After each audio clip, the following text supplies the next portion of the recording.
Hello guys, म आज यहाँ फिनल्यान्डको सुओमेलिना भन्ने टापुको आइल्यान्डको बाल्टिक सागरको भ्यू देखिँदैछ। यो त्यहाँ आएको छु। के छ म सबैलाई सबै कुराहरू देखाउनेछु है त। यहाँ देखिएको यो ठुला ठुला तोपहरू चाहिँ बाल्टिक सागरमा हेलसिङ्की नगरमा अथवा भनौँ फिनल्यान्डमा यदि दुश्मन देशहरूले हमला गर्न आए भने अथवा बाल्टिक सागरबाट आफ्नो देशलाई कुनै पनि खतरा भयो भने युद्धपोतहरूबाट युद्धका जहाजहरूबाट खतरा भयो भने यसैको माध्यमद्वारा यो तोपहरूको माध्यमद्वारा त्यो जहाजहरूलाई उडाइदिने अथवा ध्वस्त गरिदिने यहाँभित्र हेलसिङ्कीमा प्रवेश गर्न नदिनको लागि बनाइएको तोपहरू यो आज मौसम पनि एकदमै राम्रो छ। निलो आकाश, त्यसपछि चारैतिर हरियाली। अहिले यो समरको समय हो। जाडोको समयमा त यहाँ सबै सर्लकै हिउँले ढाकिएको हुन्छ। मान्छे पनि एकदमै कम आउँछ। यहाँ आउनको लागि पनि गाह्रो हुन्छ। -20 डिग्री 25 डिग्री टेम्परेचरमा आउन निकै नै गाह्रो हुन्छ यहाँ। त यो समरको समयमा भने हरियाली देखिएको छ, आकाश चलिरहेको छ र हावा चलिरहेको छ। र हावा एकदमै चलिरहेको छ। यो तोपहरू चाहिँ यहाँको वरिपरि चारैतिर लगाइएको छ, जुन दुश्मनलाई हमला गर्न सजिलो होस्, देखियोस् भनेर चारैतिर घुमाउन मिल्ने गरी राखिएको तोप हो। यो फेरि कुन दिशामा कहाँनिर आउँछ निशाना लगाएर हान्नको लागि भनेर। र हेलसिङ्कीमा अथवा फिनल्यान्डमा कुनै पनि समस्याहरू पर्न आयो भने यसैको माध्यमद्वारा इतिहासमा चाहिँ यसले धेरै पटक फिनल्यान्डको रक्षा गरेको छ। यो विशाल तोपहरू देख्न सक्छौँ हामी यहाँ। राम्रो छ, रमाइलो छ। अहिले पछि यहाँबाट म फेरि जहाजमा उता हेलसिङ्कीतिर फर्किएको दृश्य पनि म हजुरहरूलाई देखाउनेछु। अहिले चाहिँ म यो टापुबाट हजुरहरूलाई यो सबै दृश्यहरू देखाउँदै हिँडिरहेको छु। अब अगाडि पनि हेर्दै हिँड्दै मेरो साथीहरू पनि आउनुभएको छ। अगाडि पनि आउनुहुन्छ, रमाइलो छ। नाच्दै गाउँदै रमाइलो गर्दै रमाइलो दृश्यहरू हेर्दै हावा खाँदै रमाइलो गरिराख्नु भएको छ। म पनि यसो साथीहरूलाई हेर्नु भनेर यसो यो क्यामेरा दिएर साथीहरू फोटोग्राफ गर्दैछु यसमा चाहिँ। र आउनुहोस् म अब अरू दृश्यहरू अगाडि म हजुरहरूलाई देखाउनेछु है त। सबै देखाउँदै लाँदैछु।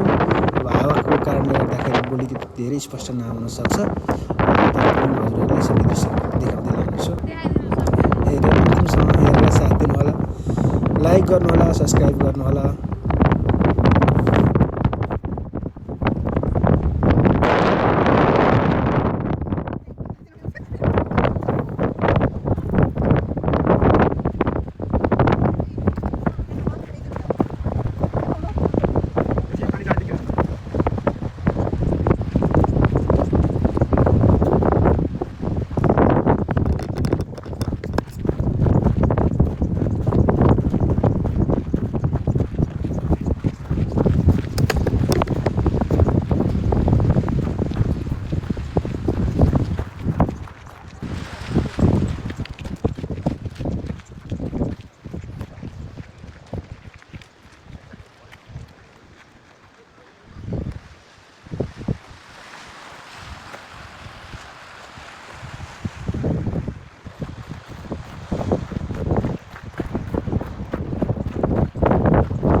ल दर्शक महानुभावहरू, यसमा चाहिँ तपाईँको यो सुरुङ जस्तो रहेछ। यहाँ सानो द्वार भएको भित्रपट्टिबाट भित्रभित्र बङ्कर टाइपको एकदमै लामो सुरुङ छ अरे। म भित्र के छ हजुरहरूलाई देखाउनेछु है त।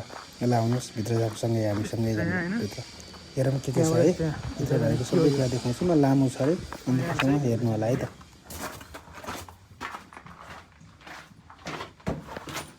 सुरुङभित्रको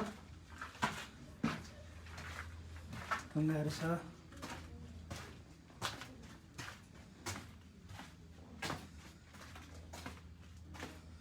राम्रोसँग देखाएन के के छ।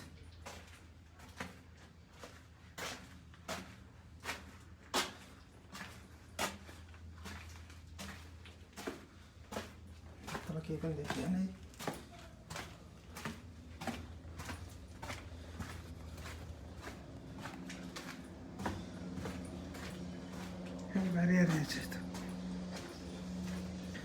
फेरि यहाँभित्र यस्तै यस्तै छ कोठा कोठा कोठा कोठा धेरैवटा कोठाहरू रहेछन्। यसको यतापट्टि पनि अँध्यारो छ, केही पनि नदेखिने।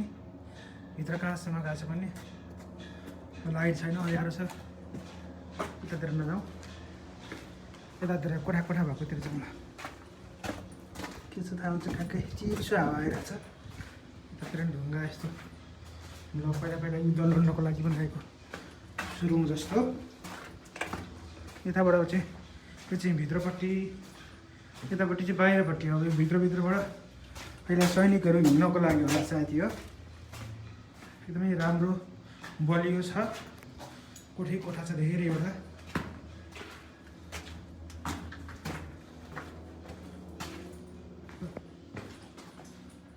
यस्तै अरू पनि भिडियोहरू हेर्न चाहनुहुन्छ भने चाहिँ सब्सक्राइब गर्नु होला। त्यति धेरै सब्सक्राइबर त छैन मेरा, त्यो पनि भएको कुराहरू देखाउँछु। सायद यहाँबाट कोही आएपछि गोली ताकेर हान्ने होला, केही होला। तल त अगाडि चाहिँ बाटो छ, तलपट्टि चाहिँ माथिपट्टिबाट चाहिँ ताकेर हान्ने केही छ। यो एकदमै पुरानो। यहाँ मुनि पनि हेर्छु बाटो के रहेछ हेर्छु है त, म हजुरहरूलाई देखाउँछु। यो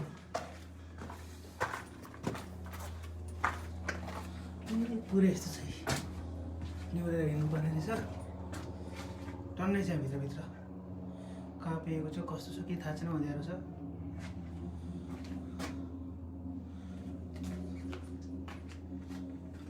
यो कोठै कोठा कोठै कोठा सम्झियोस्।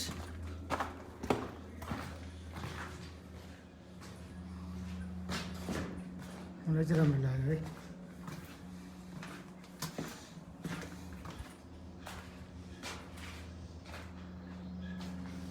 मैले तल बाहिर निस्किन्छु। अघि म त्यो भित्रभित्र गएको त्यहाँबाट हो है। माथिबाट हाँस बसेर समुद्रको भ्यू हेर्दैछ सर। जस्तो यहाँबाट भित्र के छ म यो चाहिँ यो 100 माइलमा किल्लाभित्र छिर्ने अर्को द्वार रहेछ। यतातिर पनि बाटो रहेछ है। माथि त्यो देखिएको त्यो ढोका जस्तो चाहिँ पुल जस्तो यो तान्न मिल्दो रहेछ। यदि कोही केही गरी दुश्मनहरू आयो भने भित्र छिर्न नदिनको लागि होला सायद। तलपट्टि खाल्टोहरू छ, उता फेरि हिँडिरहेको देखिन्छ। वरिपरि सबैजना घाम तापेर भिड्दै रमाइलो गर्दै बस्नु भएको छ। म तपाईँहरूलाई फेरि यो क्यामेरा फर्काएर यो ढोकामा देखिएको जस्तै अरू छिर्न नदिनको लागि यो पुल नै उचाल्न मिल्ने रहेछ। यहाँ यो देखाउँछ है त, तल गहिरो छ, पुलै तानेर माथि तल ढोका लगाउनु मिल्ने खालाको साङ्गोहरू छ पुरा ठुला। तलपट्टि खालको छ। दिवस यो ऐतिहासिक हो, विश्व सम्पदामा सूचीकृत रहेको। यो एकदमै राम्रो छ, राम्रो छ। आउनुहोस् अगाडि हेरौँ के छ। म अगाडिको दृश्य पनि देखाउनेछु। अब केही क्षणपछि म यहाँबाट फेरीमा उता सेन्टरतिर फर्किनेछु हेलसिङ्की। त्यो सबै दृश्य तपाईँहरूलाई म फेरीमा चढेको वरिपरि पानीको दृश्यहरू पनि देखाउनेछु है।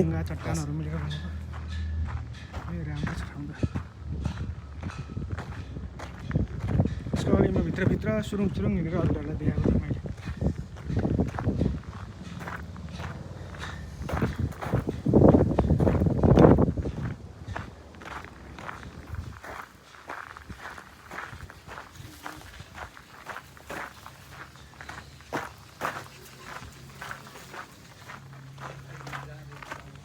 यहाँबाट आइसकेपछिको अघि म यहाँबाट छिरेको सुरु चाहिँ यो है।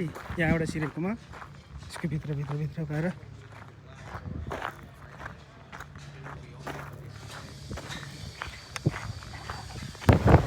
अब म यहाँबाट फेरि हेलसिङ्कीतिर फर्किन लागेको छु। फेरिमा चढेर देख्न सकिन्छ पारि हेलसिङ्कीका सहरहरू ठुला ठुला घर बिल्डिङहरू र यो बिचमा पानी जहाजहरू पनि देख्न सकिन्छ। यो सानो फेरि हो, अलिक त्यो देखिन्छ अहिले यो बाइकिङ लाइनहरू। त्यसपछि यहाँबाट स्विडेन जाने जहाजहरू पनि छन्, देखाउने छन्। देखिरहेको टाढा देखेको त्यो पानी जहाज हो हेलसिङ्कीको नजिकै। त्यहाँबाट इस्टोनिया जाने, स्विडेन जाने जहाजहरू लाग्ने